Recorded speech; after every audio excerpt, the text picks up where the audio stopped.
¿Por qué no tratamos el tiempo de vida como nuestro activo más valioso? ¿Por qué sentimos que el tiempo del día se nos va de las manos como si nada? Doy gracias a mi Dios por permitirme demostrarles en este momento cómo dos variables están poniendo en jaque a la humanidad. La primera, el desvalor histórico que hemos dado a nuestro tiempo de vida. Y la segunda, una variable tecnológica que apenas comenzó a acompañarnos hace unos 30 años atrás. Esta es la ecuación formulada para explicar la teoría. Consta de tres variables. La primera es el anticrono, siendo el anticrono el fenómeno que induce al individuo a no valorar su tiempo de vida y que a su vez interfiere en el respeto por su vida y por la creación. Este viene afectado por dos variables. La primera es la importancia del tiempo de vida en descenso. ¿A qué me refiero cuando les hablo de la importancia del tiempo de vida? Observen esta curva. Es más o menos el patrón que nosotros tenemos en nuestras vidas. De 0 a 15 años no tenemos ninguna percepción del tiempo. Si alguien se nos acercara con un carrito de helados vendiéndonos horas, le diríamos, no nos importa porque tenemos toda una vida por delante. Ya cerca de los 20 años la percepción comienza a subir ligeramente porque estamos en proyectos, trabajos, pero viendo el tiempo simplemente como una variable, como un horario para lograr actividades, proyectos universitarios. Más adelante a los 25, 30 años comienzan a aparecer señales físicas y biológicas, siendo estas como las canas, como pequeñas arrugas que nos van indicando que el tiempo va pasando, y algunas biológicas como es el tema referido a la fertilidad en la pareja, que nos indica que el tiempo está transcurriendo. Ya para los 40 tenemos el autochequeo de logros, que es esa imposición social donde ya deberíamos tener a los 40 hijos, casa, carro, y esto de alguna manera hace que en esa validación le demos mayor importancia al tiempo. También aparecen en los 40 ciertas validaciones de salud que nos manda el sistema, referidos en las mujeres, por ejemplo, el caso de las mamografías, y en el hombre, en el caso del chequeo de la próstata. Son chequeos de salud que sin duda hacen que le demos mayor valor a nuestro tiempo por ver que ya está pasando. Ya a los 50 le damos cierto nivel de importancia a la vida porque quizás en nuestras mentes está que 50 años es la mitad de nuestra vida y comenzamos a decir que ya vamos en bajadita, ya logramos llegar al pico, ahora vamos en retroceso, y eso le da cierto nivel de importancia. Y de los 60 en adelante, ya en la medida que vemos que nuestro límite natural de vida se nos acerca, le damos mayor importancia, incluso a nivel exponencial, para aquellos que amamos la vida. Ahora observen esos dos picos. ¿Saben qué son? Son ese día que fuimos al médico y este nos dijo, veo algo raro, necesito que te hagas ciertos exámenes. Y durante esa semana, mientras esperábamos el examen, el pico del valor de nuestro tiempo de vida subió. O en aquel momento que estuvimos en la pandemia, donde veíamos que almas de hermanos en ciudades aledañas se iban perdiendo noche a noche y pensábamos, ¿cuándo nos tocará a nosotros? O también en aquel momento donde a nosotros mismos nos dio COVID y que decían que en el día 10, día 8, 9 era que todo empeoraba y teníamos COVID y teníamos el nervio esperando que ese momento iba a llegar, y allí el valor del tiempo subió a su máxima expresión. Ahora párense un momento en esa cresta. ¿Saben qué sucede allí? Allá no vale nada. No vale el carro, no vale cuánto tengas en tu cuenta, no vale cuántas casas tengas. De hecho, si se apareciera el carrito del lado de ese, de la niñez, vendiendo horas, darías todo lo que tuvieras por apenas unas cuantas horas. ¿Y sabes también qué pasa arriba en esa cresta? Que se generan las promesas, promesas a Dios, a tu esposa, a tus hijos y a ti mismo, en donde dices voy a cambiar. Luego de este evento ya seré otro, me dedicaré más a la familia, más a la conexión, más al viaje que no hice, pero la realidad es que luego de 48 horas, en la gran mayoría, todo sigue igual. Se olvida el evento y todo pasa a ser parte de una anécdota. Siendo esto lo que llamo no dar valor al tiempo de vida. Y por esa razón es que somos procrastinadores, apegados a lo material, postergando siempre la felicidad, muchas veces perdiendo el tiempo en la vida ajena, y a veces para mal, con exceso de productividad, olvidando que lo más importante lo tenemos en casa, sin dar importancia a la relación tiempo-salud, y la gran mayoría de las veces con una vejez inconforme por no haber disfrutado a plenitud todas las etapas de la vida. Pero no debemos culparnos por ser así. La historia nos llevó a ser lo que somos. Sufrimos de esclavitud, de servidumbre, de plagas, de pestes, de guerras en el tiempo, de filosofías negativas que en este momento todavía seguimos persiguiendo. No podemos ver un eclipse porque pensamos que se va a acabar el mundo. Todas estas afectaron y modelaron nuestra percepción sobre el valor del tiempo de vida, manteniéndolo en la historia a un nivel muy bajo. Pudiéramos decir que hasta aquí íbamos muy bien, porque desde que el mundo es mundo habíamos vivido con todo este comportamiento, hasta hace apenas unos 30 años, en donde se incorporó una nueva variable, que es la velocidad de transmisión de datos y su aumento progresivo exponencial, que dio cabida a la tecnología de inmersión, siendo esta la tercera variable de la ecuación, velocidad de la información en ascenso.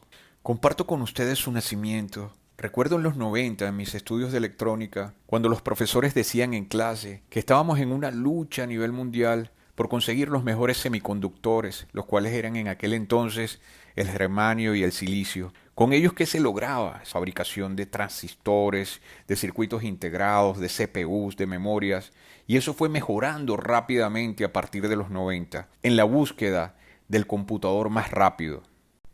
A esto se unió un segundo elemento, que era el canal de comunicación, en donde se exploró desde el cable directo como las conexiones de antena punto a punto, las antenas satelitales e incluso el más grande de todos los inventos, que fue la fibra óptica.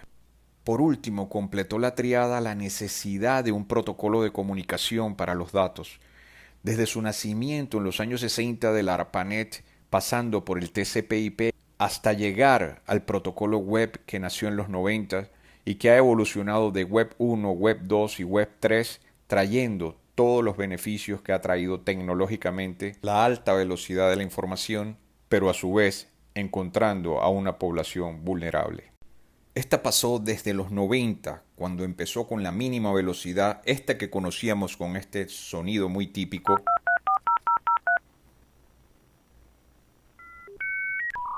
Esto representaba 56 kilobits por segundo. Y a la fecha ya hemos crecido a 600 gigabits por segundo y seguimos en ascenso, lo que representa hasta la fecha aproximadamente a 10.700 millones de veces lo que en aquel entonces. ¿Y por qué nos afecta la velocidad de la información? Esto es debido al comportamiento de nuestro cerebro. Nuestro cerebro tiene una respuesta ante el límite bajo de información y ante el límite alto. En el caso del límite bajo es cuando nos enfrentamos a una imagen que se nos muestre a menos de 24 fotogramas por segundo. Nuestro cerebro no tiene la capacidad de procesarla.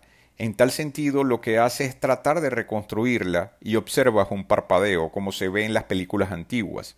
O también lo podemos ver en lo que se llama el efecto Aliasing, que es el que vemos cuando observamos la hélice de un avión en movimiento, que llega un momento donde podemos ver que se detiene enfrente de nuestros ojos, o la vemos rotando a muy baja velocidad, siendo este un ejemplo del límite bajo de información procesado por nuestro cerebro, captado a través de nuestros ojos. Ahora, en el comportamiento del cerebro ante un límite alto, cuando una persona está expuesta a una alta velocidad de información, se enfrenta a un fenómeno conocido como sobrecarga de información o sobrecarga sensorial. Este exceso de estímulos puede llevar a una dispersión de la atención conocida como atención fragmentada. Y como resultado de esta y de la liberación natural de dopamina, la persona experimenta momentos en los que se enfoca o sumerge en una información específica. Esto es lo que conocemos como inmersión. Esta inmersión la podemos encontrar en todas las edades y esta va desde el consumo a nivel de redes virtuales, como son el caso de Metaverso y otros, así como también el consumo de contenidos de plataformas de streaming de video, en entornos de juegos digitales, en realidad mixta, hasta en el mismo scrolling o feed infinito que en el teléfono consume muchísimo tiempo del individuo, en las redes sociales. Esta inmersión hace que el individuo se coloque en una especie de trance y se desconecte de la realidad, al punto tal que pudieras llamarlo y está concentrado plenamente en su mundo virtual.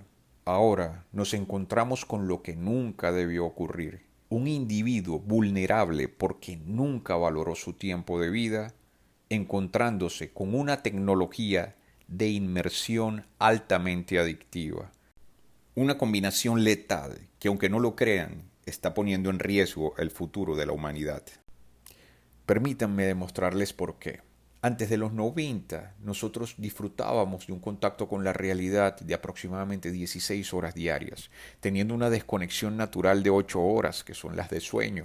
A partir de los 90 comenzó una disminución progresiva del tiempo disponible en contacto con la realidad, bajando primero en el momento de la llegada de la Web 1, después cuando empezaron las redes sociales con la Web 2 y ahora el metaverso. Las estadísticas están rezando que tenemos una desconexión aproximadamente entre 4 y 5 horas diarias. Como lo ven en este cuadro, es importante la cantidad de horas afectadas, que en los adultos está llevando al derroche de horas intelectuales y especializadas, que son necesarias para la resolución de problemas, incluso para la creación y la conexión con su entorno. Y para el caso de los niños, eso es aún peor, ya que está socavando las horas disponibles para su formación como relevos de nuestra generación, destruyendo el valioso tiempo de la ventana de aprendizaje de procesos cognitivos superiores. Ese momentum es el necesario porque ahí es donde ocurre la máxima absorción de aprendizaje. Pueden observar en el cuadro cómo apenas 3 horas recurrentes diarias representan 1095 horas acumuladas año. Eso es prácticamente lo que es un año escolar, un curso escolar completo de un año. Entonces, a mayor inmersión virtual, menor tiempo disponible en contacto con la realidad tenemos. Y se preguntarán, bueno, ¿para qué necesitamos ese tiempo? Hemos derrochado ya demasiadas horas intelectuales y especializadas y las necesitamos urgentemente para resolver el terror que viven nuestros niños por el acoso escolar en las escuelas, para entender la relación que existe entre el videojuego y el juguete de guerra que está modelando, que está cableando el cerebro de nuestros niños y lo está llevando a un futuro incierto, agresivo, para analizar el inaceptable irrespeto hacia los maestros que guían el futuro de nuestros niños, donde se incrementan cada día más las agresiones hacia ellos, para atender la relación que existe entre el bullying y el videojuego de guerra, que motiva, entre otros factores, a la agresión de nuestros niños por sus compañeros, para analizar el impacto que le estamos generando a nuestra casa grande, a nuestro planeta. Para eso necesitamos horas y no hay horas disponibles. Ni siquiera hay suficientes horas disponibles para atender las 5 tortas de basura que tenemos en nuestros océanos. Estamos hablando que nada más la del Pacífico tiene 1.6 millones de kilómetros cuadrados, aproximadamente el tamaño de 3 veces Francia o casi el tamaño de México, y ni siquiera somos capaces de atenderlo porque no tenemos suficientes profesionales. Es increíble. Estamos incluso en la búsqueda de otro planeta para vivir cuando ni siquiera podemos atender el nuestro y por falta de tiempo. Tiempo para analizar las razones que llevan a todos esos hermanos que han sido arrancados de sus raíces y arrojados al abismo. Para eso necesitamos tiempo intelectual y tiempo especializado para analizar, tiempo para erradicar el hambre que devora vidas, también para resolver los grandes desafíos de salud que están presentes en la actualidad. Necesitamos tiempo para analizar por qué nos atrevimos a meternos en terrenos de Dios.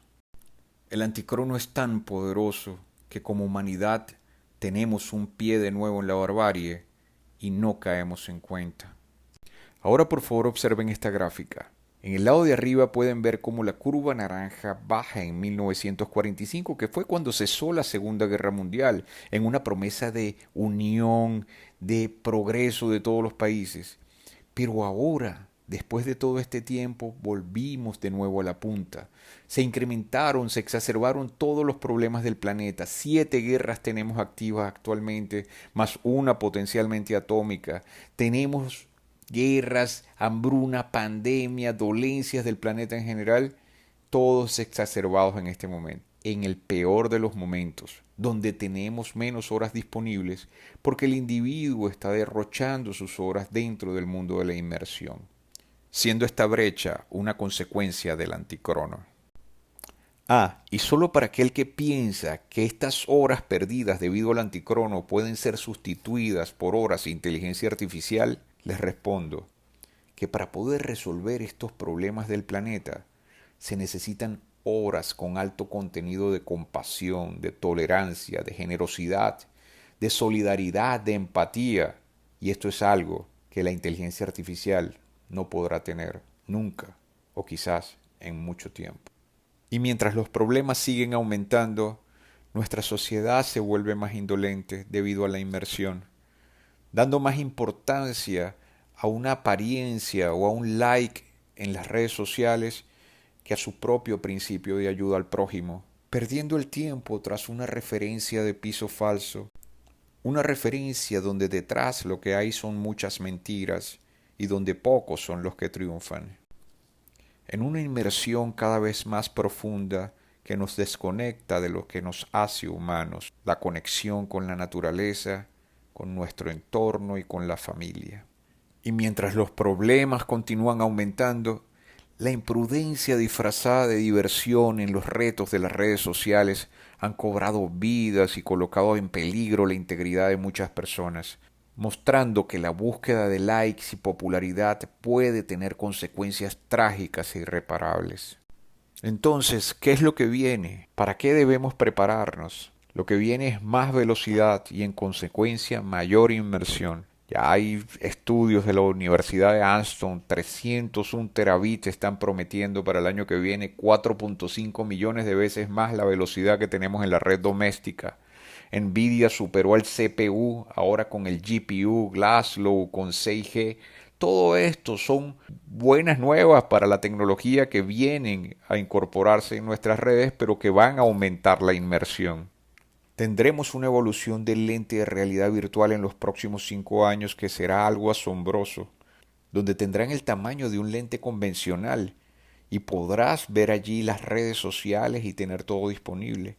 Incluso llegarán hasta más allá, hasta tener el nivel de un lente de contacto. Y cumpliéndose la tríada del negocio en menos de una década, adictivo, barato y muy disponible, lo cual lo hará llegar a toda la población mundial. ¿Qué sucederá? Aumentará la inmersión a niveles inimaginables. No se trata de ir en contra de la tecnología, todo lo contrario, la tecnología aporta beneficios a la humanidad. Se trata de que la tecnología nos agarró vulnerables por no dar valor a nuestro tiempo. Y en este sentido debemos prepararnos. La población mundial se debe preparar para afrontar la tecnología y convivir con ella y crecer con ella, porque ese es un indicador evolutivo. Si queremos resolver el problema, debemos atacar la causa raíz. Y sobre las variables del anticrono solamente podemos actuar sobre la importancia del tiempo de vida, ya que la velocidad de la información seguirá creciendo por naturaleza humana. Al hacerlo estaremos influyendo directamente sobre el tiempo disponible en contacto con la realidad del individuo, haciendo que éste aumente y obteniendo así los beneficios individuales y colectivos de su reconexión con lo que lo hace humano. Para esto presento una propuesta en las 3 principales fuentes de conocimiento. La primera en el sistema educativo de las naciones, en donde propongo la inserción de una cápsula de conocimiento en uno de los 5 días de la semana escolar, y para esto presento un plan de estudio de educación inicial y media. El segundo, para las religiones basadas en la Sagrada Biblia, con el apoyo de 3 versículos muy poderosos referidos al tiempo, que son Eclesiastés 3:1-8, Santiago 4:14 y Efesios 5:15, que refieren a la presencia del tiempo, la finitud y la importancia de administrarlo. Y el tercero, las guías para la familia, en donde se fortalecerá la comprensión profunda del tiempo en el núcleo familiar. Se plantea como estrategia distribuir la teoría a nivel mundial a todos los individuos a través de redes sociales y diferentes medios, y a su vez llevarla a organismos intergubernamentales como la ONU, UNESCO, UNICEF, naciones a través de sus presidentes, ministros de educación y a través de las religiones que tengan como libro maestro la Biblia, ya que cuenta con 3 poderosos versículos referidos al tiempo. Cierro diciendo que fue importante el conocimiento del tiempo aportado por grandes como Newton y Einstein, pero este se limitó solo al mundo físico y de las ciencias exactas. Lo que nunca se dijo fue que el conocimiento profundo del tiempo humano es poderoso Y la clave para revertir el anticrono está en fortalecer su comprensión. Y para esto el único camino es incorporar este conocimiento en las poblaciones del mundo. Hago lectura de la primera afirmación de la teoría del anticrono. La comprensión profunda del tiempo modifica la percepción de la vida, conformando la valoración de la existencia en función de su fugacidad. Quienes poseen este entendimiento experimentan una perspectiva distinta de aquellos desprovistos de él. El tiempo es nuestro activo más valioso. En nombre de mi Dios, quien me dio sabiduría para poder hablarles, les pido por favor, ayudemos juntos a la humanidad. Gracias por escucharme.